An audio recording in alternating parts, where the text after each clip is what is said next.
পেনশনারদের জন্য আসছে বড় সুখবর।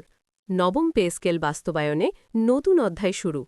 শিক্ষকদের আন্দোলনই ঘুরিয়ে দিল হিসাব। বিস্তারিত ভিডিওতে। সরকারি চাকরিজীবীদের পে স্কেলের সর্বশেষ আপডেট সবার আগে পেতে চ্যানেলটি সাবস্ক্রাইব করুন এবং লাইক দিন। দৈনিক যুগান্তর ২-০২-০২-২০২৬।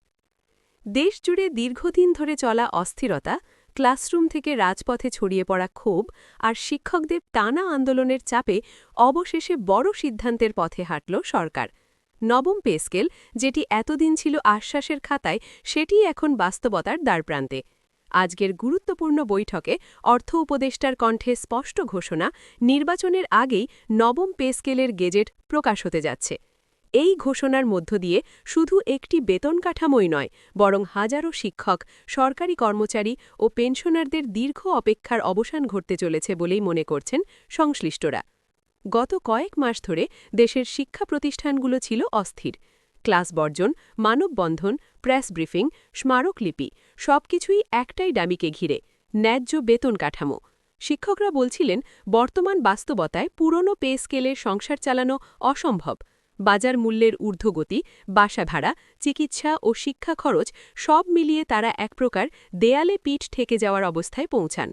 সেই ক্ষোভই ধীরে ধীরে আন্দোলনের রূপ নেয়, যা শেষ পর্যন্ত সরকারের সর্বোচ্চ পর্যায়কে নড়ে চড়ে বসতে বাধ্য করে।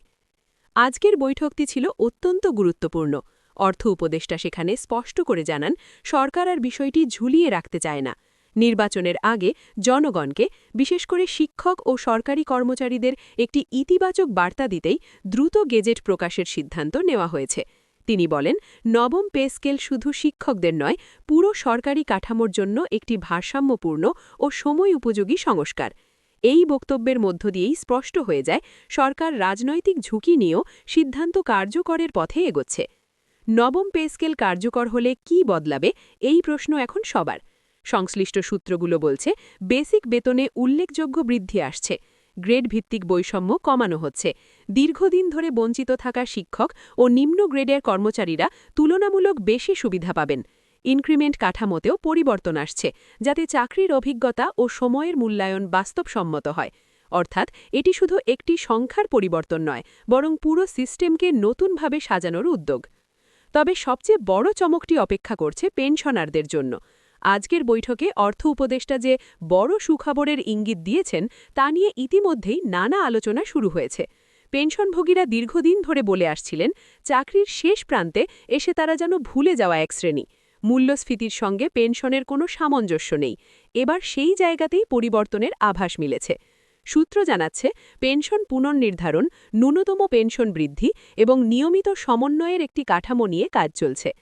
রাজনৈতিক বিশ্লেষকরা বলছেন, এই সিদ্ধান্তের পেছনে আন্দোলনের চাপের পাশাপাশি নির্বাচনী বাস্তবতাও বড় ভূমিকা রেখেছে। সামনে নির্বাচন, এই সময়ে শিক্ষক, কর্মচারী ও পেনশনারদের অসন্তুষ্ট রাখা মানে বড় ঝুঁকি নেওয়া। সরকার সেটি বুঝেছে বলেই দ্রুত সিদ্ধান্তে আসছে।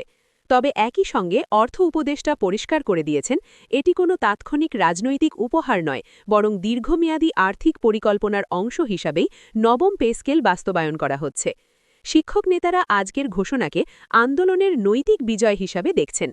তারা বলছেন, শান্তিপূর্ণ আন্দোলন যে ফল দিতে পারে, নবম পে স্কেল তার বড় উদাহরণ।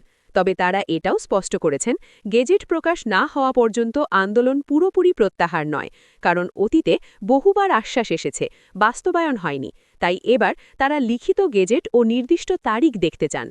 অন্যদিকে সাধারণ সরকারি কর্মচারীদের মধ্যেও স্বস্তির নিঃশ্বাস বইছে। অনেকেই বলছেন, শিক্ষক আন্দোলনের মাধ্যমে যে পথ খুলেছে, তার সুফল পুরো প্রশাসনিক কাঠামো পাবে। নবম পে স্কেল কার্যকর হলে প্রশাসনে কাজের গতি বাড়বে, মনোবল ফিরবে এবং দক্ষ জনবল ধরে রাখা সহজ হবে, এমনটাই প্রত্যাশা সংশ্লিষ্ট মহলের। সব মিলিয়ে আজকের বৈঠক একটি মোড় ঘোরানো অধ্যায় হয়ে থাকল। শিক্ষকদের আন্দোলন, সরকারের সিদ্ধান্ত, নির্বাচনের সময়সূচি সবকিছু মিলিয়ে নবম পে স্কেল এখন আর কাগজে প্রতিশ্রুতি নয়, বাস্তবতার খুব কাছাকাছি। এখন শুধু সময়ের অপেক্ষা, গেজেট প্রকাশের। সেটি প্রকাশ হলেই পরিষ্কার হয়ে যাবে, এই সিদ্ধান্ত কতটা বাস্তব, কতটা কার্যকর আর কতটা ইতিহাসে জায়গা করে নিতে পারে। শেষ পর্যন্ত প্রশ্ন একটাই, এই নবম পে স্কেল কি সত্যিই শিক্ষকদের সম্মান ফিরিয়ে দেবে, পেনশনারদের দুশ্চিন্তা কমাবে, সরকারি চাকরিতে আস্থা ফেরাবে? আজকের ঘোষণায় সেই আশার আলো দেখা যাচ্ছে, আর সেই আলোই এখন লাখো মানুষের চোখে, নির্বাচনের আগেই গেজেটের পাতায়। এখন সবার দৃষ্টি একটাই জায়গায়, গেজেটের নির্দিষ্ট তারিখ ও বাস্তবায়নের রোডম্যাপ। কবে থেকে কার্যকর হবে নবম পে স্কেল, বকেয়া কিভাবে পরিশোধ করা হবে, আর পেনশনভোগীরা ঠিক কোন কোন সুবিধা পাবেন, এই প্রশ্নগুলোর উত্তর জানতেই মুখিয়ে আছে লাখো পরিবার। অর্থ মন্ত্রণালয়ের ভেতরের সূত্রগুলো বলছে, এবার আর বিলম্বের সুযোগ নেই, কারণ একটি সিদ্ধান্ত যদি গেজেটের রূপ না নেয় তাহলে আন্দোলনের আগুন আবারও জ্বলে উঠতে পারে, যা নির্বাচনমুখী সরকারের জন্য বড় চ্যালেঞ্জ হয়ে দাঁড়াবে।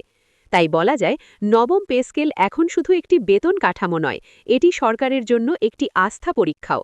শিক্ষক, কর্মচারী ও পেনশনারদের চোখে সরকার কতটা বিশ্বাসযোগ্য সেটি প্রমাণের সময় এসে গেছে। গেজেট প্রকাশের মধ্য দিয়েই সেই পরীক্ষার ফল প্রকাশ পাবে, আর সেদিনই বোঝা যাবে এই সিদ্ধান্ত ইতিহাসে লেখা হবে আশ্বাস হিসাবে নাকি অধিকার আদায়ের এক বাস্তব বিজয়।